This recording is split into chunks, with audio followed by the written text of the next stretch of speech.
Olá pessoal, estamos começando aqui mais uma parte da nossa explanação sobre números pseudo-aleatórios. Hoje nós vamos utilizar a bateria de testes do NIST na prática. Bom, há alguns critérios de uso da bateria, sequências de passos que nós vamos seguir. Primeiro é a seleção do gerador de números pseudo-aleatórios. Segundo, a geração da sequência binária por esse gerador. Terceiro, a execução dos testes estatísticos. Quarto, o exame dos valores P, que são os valores que apresentam o parâmetro para saber se o teste foi bem avaliado ou não. E, por fim, a avaliação com aprovação ou reprovação da sequência que foi analisada. Bom, a interpretação dos resultados práticos, eles tipificam eventos que podem ocorrer em cenários, os cenários que podem ocorrer. Caso 1. A análise dos valores P não indica um desvio da aleatoriedade, ou seja, os testes foram bem sucedidos. A sequência passou nos testes. Caso 2. A análise indica claramente um desvio da aleatoriedade, ou seja, aquela sequência apresenta características que não estão presentes em uma sequência verdadeiramente aleatória. Ou 3, a análise pode ser inconclusiva. Também. É um caso em que a sequência a gente não tem nos parâmetros uma certeza daquela... Certeza a gente nunca vai ter, né? Mas a gente não tem em relação aos parâmetros um indicativo de que aquela sequência seja de fato aleatória ou pseudo-aleatória. Bom, a interpretação dos resultados empíricos pode ser conduzida de várias maneiras. Então, na bateria de teste do NIST, ela inclui o exame da proporção de sequências que passam por um teste estatístico e a distribuição de valores P para verificar a uniformidade, porque distribui esses valores P em 10 faixas de valores para fazer também uma espécie de balanceamento. E a bateria gera um arquivo um relatório de análise final, que contém os resultados nessas duas formas de análise. No caso de qualquer uma dessas abordagens falhar, experimentos numéricos adicionais devem ser realizados em diferentes amostras do gerador, para determinar se o fenômeno foi uma anomalia estatística ou uma clara evidência de não aleatoriedade. A distribuição dos valores de P é examinada para garantir a uniformidade. O intervalo entre 0 e 1 é dividido em 10 subintervalos, e os valores P que estão dentro de cada subintervalo são contados e exibidos. Isso a gente vai ver no relatório final, fica claro essa visualização. Bom, na documentação oficial, eles fazem uma explanação sobre as razões que podem ser dadas para explicar por que um conjunto de dados falhou em um determinado teste estatístico. A seguir, uma lista de possíveis explicações. A lista foi compilada com base nos esforços de testes estatísticos do NIST. Então lá eles desenvolvem esses tópicos e também explicam várias coisas sobre eles. Eu acho importante também acessar a documentação oficial para ter também uma noção do que está sendo dito. Aqui eu apenas vou listar os tópicos. O objetivo de hoje é para a gente realmente utilizar a bateria.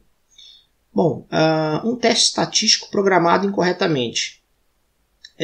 Aqui trata-se da criação de um teste que ele não avalia corretamente como deveria avaliar uma sequência supostamente aleatória. Um teste estatístico subdesenvolvido, imaturo, também é um parâmetro. Né? Quando você está criando um tipo de teste estatístico, não se tem, por exemplo, qual é o comportamento daquele teste ou quais os valores que ele vai retornar, dependendo da complexidade do teste, quando se analisa sequências verdadeiramente aleatórias. Nesse caso, pelo que eu pude entender até então, são feitas simulações, ou seja, eles pegam massas grandes de dados verdadeiramente aleatórios e submetem esse teste e verificam os valores que aparecem. Depois, quando a gente vai testar as sequências que são pseudo-aleatórias, você tem esses parâmetros de base.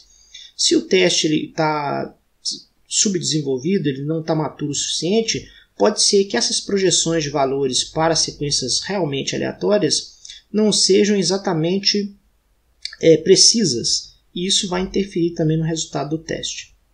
Uma implementação inadequada de um gerador de números aleatórios, pseudo-aleatórios, melhor dizendo. Também, né, aqui já é uma questão de projeto, né? O gerador realmente foi projetado de uma maneira inadequada e realmente ele não produz sequências pseudo-aleatórias. Códigos incorretamente escritos para aproveitar os dados de entrada do teste. Alguns testes possuem alguns parâmetros para que o teste seja executado, né? Como até o último tópico, né?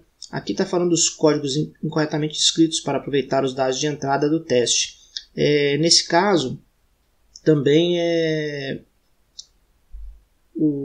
a maneira que o código de entrada é apresentado, né? No caso da bateria do NIST, ele é apresentado da forma binária pura, ou pode ser o binário texto também, que é o binário em formato da tabela ASCII.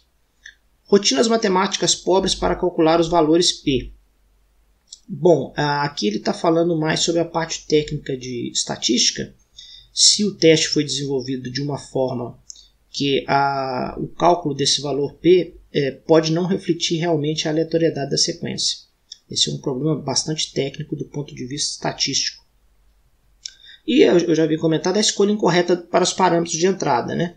Então, alguns testes eles têm alguns parâmetros. A bateria já traz os parâmetros padrão básicos para aquele teste, mas dependendo da forma que for alterado, pode ser que o resultado seja mascarado. Às vezes pode ser um falso positivo, um falso negativo, algo do tipo, né?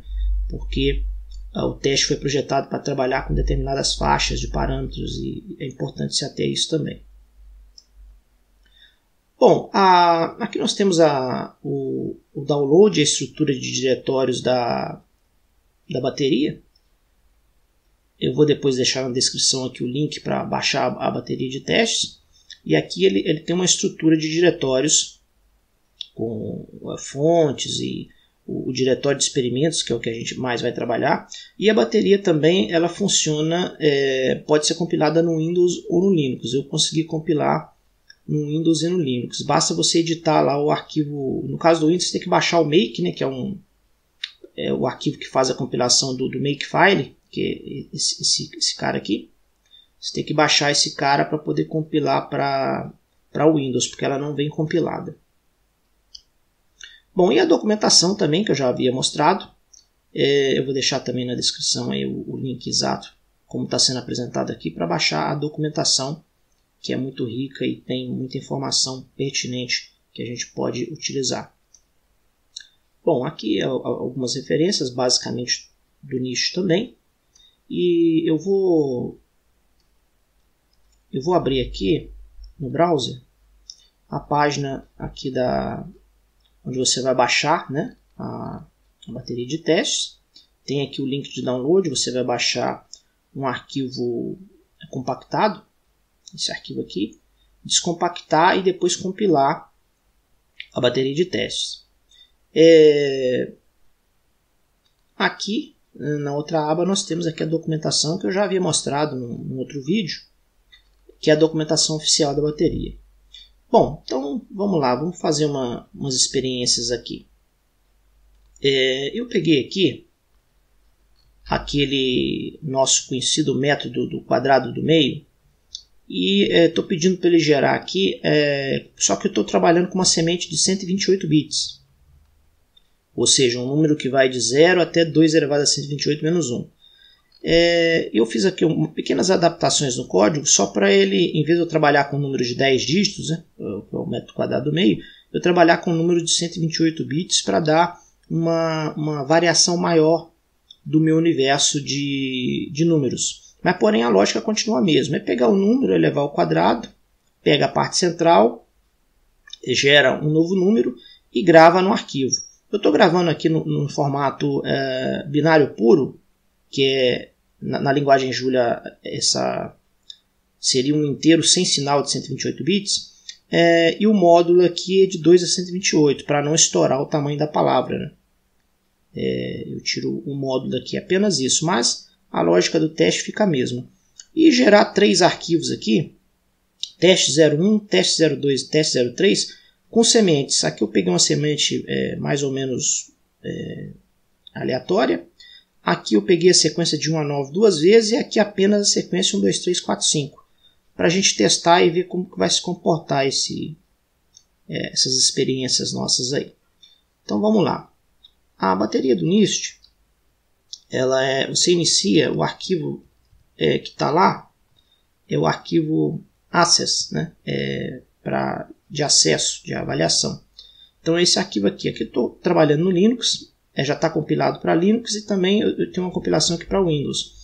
Na realidade, eu vou até abrir o arquivo make aqui. Esse aqui é o arquivo configurado para Linux, né? Tem aqui o caminho do compilador. Está aqui já basicamente configurado para compilar no Linux, né? No Windows você tem que... Também o diretório root, né? No Windows o diretório root aqui você coloca o diretório que está os arquivos, né? No caso aqui seria use pseudo-aleatórios NIST, dentro da pasta home. Você coloca esse diretório para que você possa ter sucesso na compilação. E no caso do Windows você tem que baixar um programa, o Make, para o Windows, para poder fazer aqui a compilação ou compilar, se você tiver um conhecimento de C aí e tal, compilar manualmente, porque ele tem os fontes e os arquivos de cabeçalho. Bom, vamos lá então. Para acessar a bateria a gente usa então esse comando aqui. Eu vou testar aqui sequências, vou pegar aqui sequências de 10.000 bits, ok? Beleza. Aqui quando a gente inicia a bateria de testes, a gente pode escolher um gerador, porque ela já vem com aqui 8 geradores à disposição, 8 não, melhor dizendo 9, que você pode utilizar se você não tiver um gerador pessoal para fazer. Tá? Aqui eu já havia gerado antes, através do programa aqui, do quadrado do meio, utilizando essa variação com chave de 128 bits, os arquivos teste 1, teste 2 e teste 3. Eles têm 16 MB de tamanho. Por quê? Porque eu pedi para gravar aqui 1 milhão de números, só que como cada número tem 128 bits ou 16 bytes, né, são 16 milhões de bytes de tamanho. Ele está gravado no formato binário puro. No formato binário puro, a gente abre aqui com um editor hexadecimal. Ele está aqui no formato, os caracteres que podem ser imprimíveis, e aqui no formato hexadecimal, mas ele não está gravado no formato binário texto, está no formato binário puro mesmo. Bom, voltando aqui, nós vamos testar um arquivo. Então, quando você vai testar o arquivo, a opção é 0, input file. Aqui ele pede o nome do arquivo. Vou colocar aqui o teste 01.bin. Isso mesmo, né? Isso mesmo, teste 01.bin. Bom, a gente deu Enter aqui. Aqui ele tem os 15 testes, que a gente já explanou sobre eles em vídeos anteriores. Então aqui ele pede que a gente dê a entrada 0 se você não for usar todos os testes, o caso contrário, a entrada 1 para todos os testes. Eu vou fazer todos aqui, da entrada 1. Aqui ele tem os parâmetros de ajuste. Esses parâmetros de ajuste eu não vou mexer neles, que são os parâmetros padrões da bateria.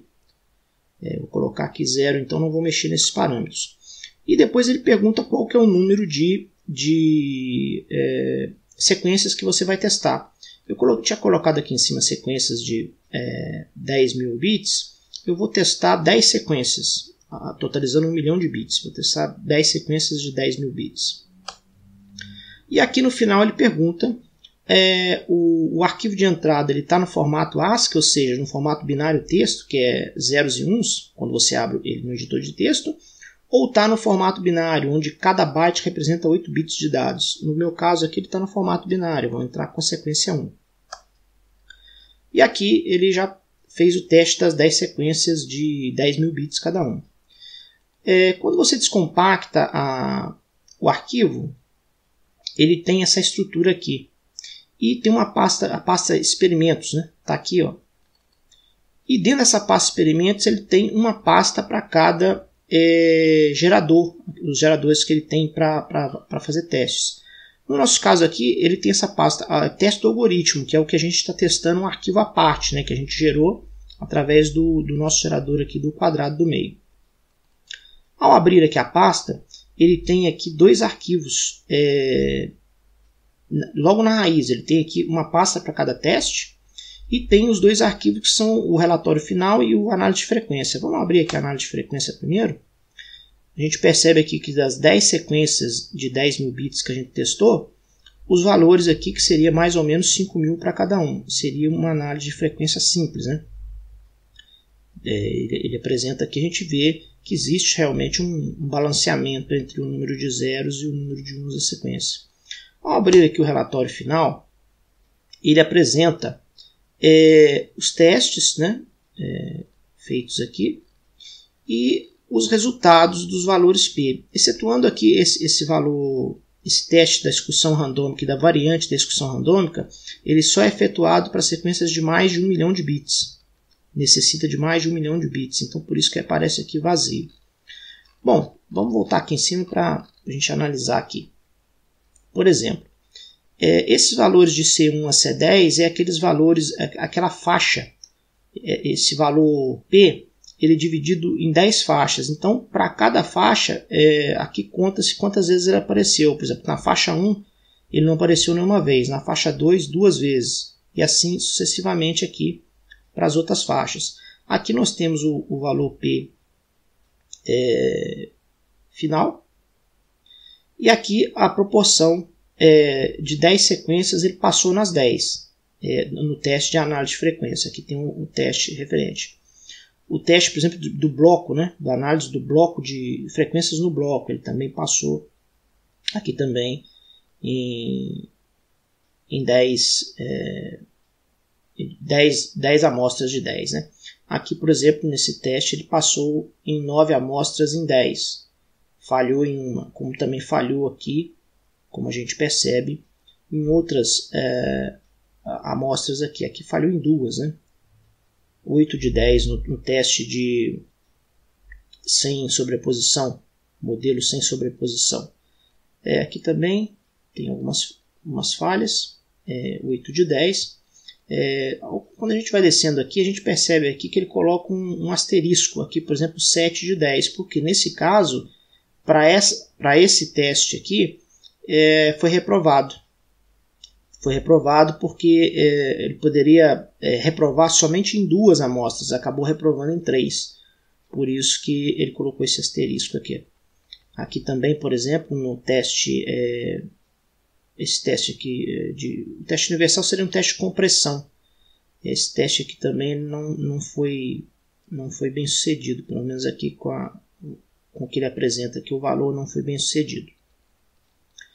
Bom, esse teste aqui de discussão randômica da variante de discussão randômica precisa de pelo menos 1 milhão de bits. Eu setei 10.000, ele nem fez o teste. E o teste serial de complexidade linear também ele foi bem sucedido. Aqui ele diz, né, que o mínimo para passar no teste é aproximadamente 8 em 10 sequências, né, e o teste de discussão randômica está indefinido porque o número de bits que foi setado foi pequeno demais para fazer o teste. Beleza. Eu vou setar aqui. Deixa eu setar um número maior. Eu vou colocar aqui 2 milhões. 2 milhões de bits. Pegar do arquivo aqui. O teste 01.bin. Todos os testes. Parâmetros padrão. Vou testar uma sequência só. E o arquivo binário. Né? Muito importante também na hora da gente fazer a geração do arquivo através de um programa externo, é que você tem que ter a noção de que o número de sequências de bits, aqui uma sequência só, com o número que você setou lá no começo, que é o número da sequência, que seria 2 milhões, tem que ser menor do que o tamanho do arquivo, porque senão ele vai pegar dados que não existem, né? Vai zerar dados e isso vai fazer com que o teste não seja bem sucedido.